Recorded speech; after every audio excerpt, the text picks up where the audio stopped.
So in the valleys, we're going to need resources, okay? And the sheep, that's their primary job. Well, they have two jobs. One is breeding, producing baby sheep. The other one is gathering resources. They're the only character that can currently do that. So what can they gather?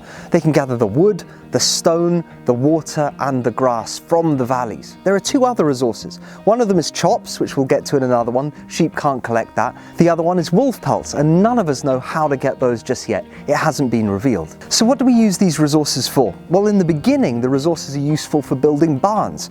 Barns are the places where sheep can breed, and they're also bathhouses where all of us can recharge our energy.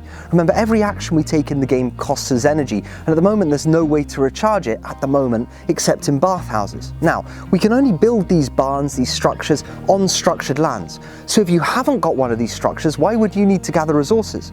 Well, there's a market in the game where we can change wood for stone, stone for grass, or grass for water, or whatever. Now, at the moment, wool, which is the primary token of the Wolfgame ecosystem, isn't included in that. But later on it may be. We don't know that for sure, but wool may be added to these markets later, making the resources actually practical in terms of making money.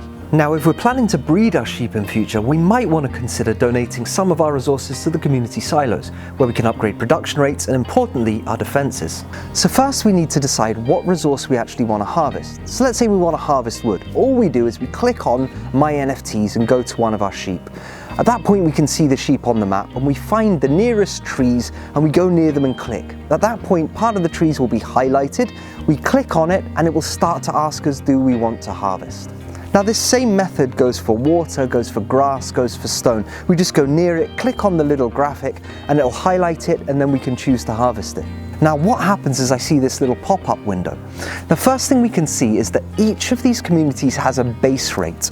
Now, what that is, that's the overall production of that resource that that community can make. Each of the 100 communities puts out a different resource amount each day.